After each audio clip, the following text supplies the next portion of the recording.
Welcome back to the Immersive English podcast, episode number 2.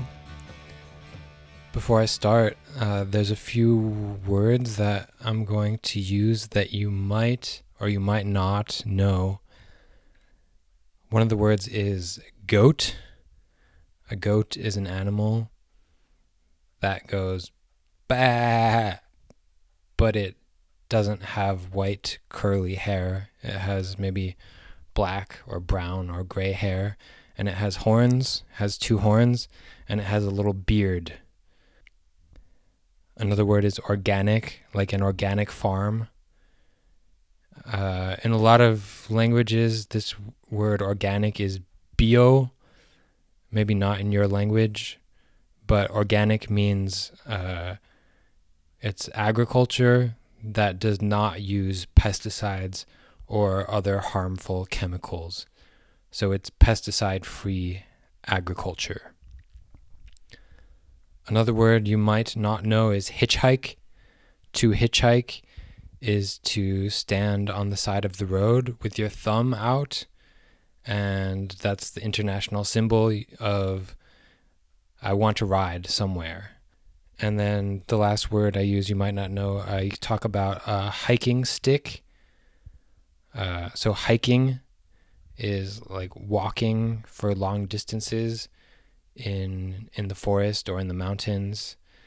So a hiking stick is a stick that you use to walk with, a big long stick that you use when you're going for a long walk. So I'm going to tell you a story of one of my personal experiences learning a language through immersion. This goes back quite a few years. It was shortly after I had met my now wife, my girlfriend at the time, who's French. She's from the north of France. This summer, she was doing an internship in the south of France near Perpignan, which is on the Mediterranean coast and quite close to the Spanish border. So I wanted to find a way not only to improve my French, because when I met her, I spoke 0 French, and at this time I spoke close to that. I was probably not yet even at an A1 level. So I wanted to improve my French, and I wanted to be close to her so that we could see each other on the weekends or whenever we had free time. So I decided to do woofing. If you're not familiar with woofing, you can look it up online. The organization is called WWOOF, WWOOF. But basically what it is you can find organic farms all over the world and volunteer your time to work for them. And so I found a little farm in the Pyrenees, only about 50 kilometers from where my wife was working. And this farm, it was just a married couple, just the 2 of them with their little daughter, a 4-year-old daughter. And they were nice enough to take me in for 2 months. And I worked for them, I think about 6 hours a day. They didn't pay me. We used to joke that they paid me in cheese because they had goats. They had about 38 goats, and they made goat cheese. And so they paid me in cheese. It was really, really delicious. Best cheese I ever had in my life. They gave me, of course, a bed where I could sleep. They gave me, 3 meals a day, breakfast, lunch, and dinner. And they gave me the experience of living with them, helping them around the farm. I was, of course, speaking in French with them all the time, even though for them, I think it was a bit difficult because my French was really bad. They were very patient with me. One of the best teachers actually was their little girl, their little daughter. So at 4 years old, of course, kids are learning their own language. They're learning their native language. And so as she was learning French, I was also learning French. So I would talk to her, and we would read children's books together, and that helped me a lot. And this couple, they would also have friends over sometimes. They would have barbecues and stuff like that. So I met a lot of people. I had a lot of opportunities to improve my French.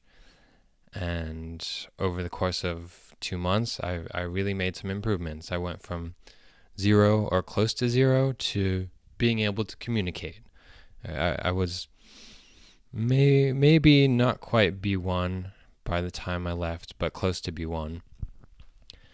But it wasn't only just interesting for that experience, meeting these people and improving my French. It was all the work was also very interesting. So what I would do was every morning at 6 a.m. I would wake up and help them milk the goats. So every morning they milked the goats, and I learned how to do that. And then afterwards, they would take that milk and process it into cheese. While they were doing that, my job was to take the goats down the mountain. So the farm was on the mountainside, and I would take the goats down the mountain into the valley below, where there was a creek or a small river running. And so there was more vegetation, more plants for the goats to eat, because it's a very arid or dry region of France. And so I would take the goats down and let them eat for about 4 or 5 hours, and then take them back up to the farm around 2 p.m. So it might sound a little bit easier than it really is. It's not that easy, because if you're familiar with astrology, the Capricorn, so that's people born at the end of December or the beginning of January, their sign is Capricorn, and the Capricorn is a goat. And the Capricorn it's very stubborn. It has a strong will. It wants what it wants, and it doesn't like to do what it doesn't want to do. And that's the way goats are. They're very individualistic. Even though they're a herd animal, they stay in groups. Each goat has a strong personality, and they're very interesting animals. And over time, I learned how to communicate with the goats well enough to get them to do what I wanted to do, which was simply at 2 p.m., it's time to go home. That was my main objective. And the first couple times I went down into the valley with the goats, the farmer, the guy was there with me, showing me what to do and teaching me. And it seemed easy enough that the first time I was supposed to go down with the goats by myself, I had made plans to meet my wife later that evening. So we lived about 50 kilometers away from each other, and I would normally hitchhike into town to go see her, because this area was very isolated. There was not much public transportation, so the fastest and easiest way to get into town was to hitchhike.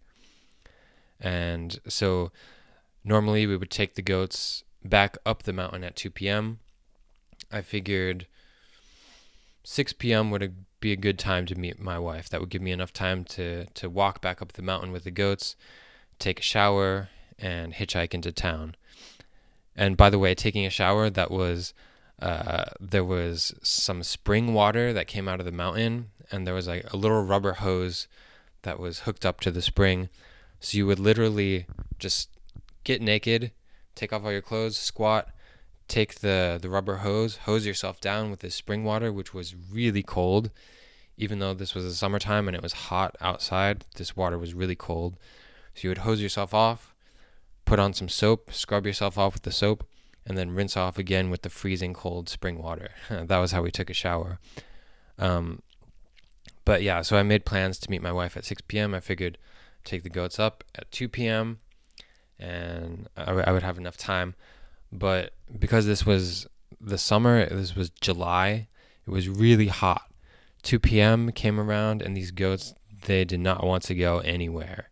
They were all lying down in the shade under the trees, and I was screaming and yelling at them, trying to get them to move, but they didn't want to move. I had a stick, like a hiking stick, because this was the mountains, so I had this hiking stick. I smashed it on the ground. I broke it in half. I was so angry, and I broke one of the first rules that the farmer had taught me, is never get angry at the goats, because if you get angry at a goat, it will listen to you even less than it already is listening to you. So then the goats weren't moving. I had to call the farmer to come down by car, and he had to help me get the goats back up the mountain. And I was super stressed because I had to get into town and meet my girlfriend. I ended up being really late to meet her, which she wasn't too happy about. So it took me a while to figure out how to communicate with these goats. Eventually, I learned how to do it. I learned a trick. Um, Two things, really. I learned the first thing was that less is more, because at the beginning, I was very concerned about always following them really closely, always trying to make sure they stayed together as a group, and always trying to push them, push them, push them. And I learned that they don't like that. Goats don't like to be pushed. They don't like to be given orders. So I learned just to kind of let them do their own thing, let them go, and be patient. And after about 4 or 5 hours, there was always a time when they would come back together as a group, because often they would split off into smaller groups, uh, which could be a problem if you're trying to get them all to go back home at the same time. You want them all to be together. But I learned that if I was just patient, eventually they would always regroup and come back together. And so I would wait for that moment where they were all together and they were moving more or less in the right direction. And at that point, what I would do is I would take this. We had a coffee tin, like an aluminum coffee can, filled with little goat treats, like little kind of cookies that they like to eat. So I would shake that, and it would rattle, and it would make a loud noise that they would hear, and they would come because they knew that that was food. And so they would start following me then because they wanted these goat cookies. And I would just get them going in the right direction. I would just get them to follow me enough that they were going up the path and going back up towards the farm. And then as they started going up, I would give them each a cookie. And at that point, it was automatic. They were all going in the same direction. They knew they were going home, where they could have some more food. They could sleep in a warm place. And it was easy. So I learned a lot of things that summer. I learned how to be patient. I learned that less is more. I learned that once things start going in the right direction, they tend to keep going in the right direction. It's all about momentum and having the right momentum. And I learned how to speak French, and I also learned how to speak goat.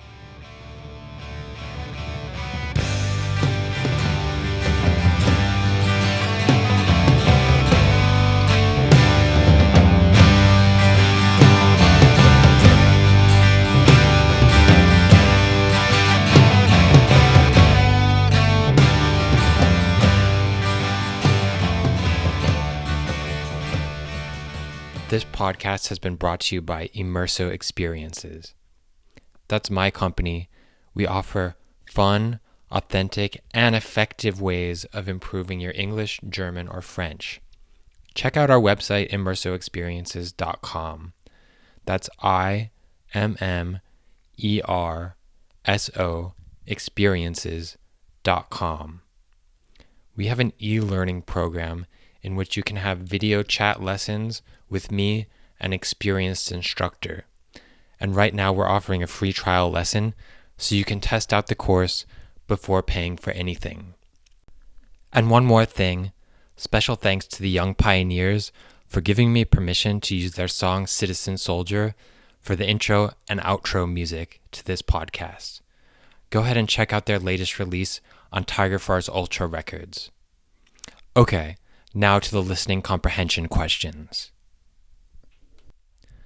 Episode 2. Listening comprehension questions. Question 1.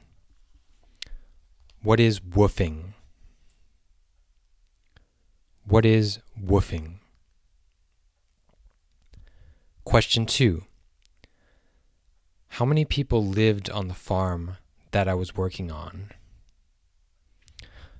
So, not including me, how many people lived on this farm that I talked about?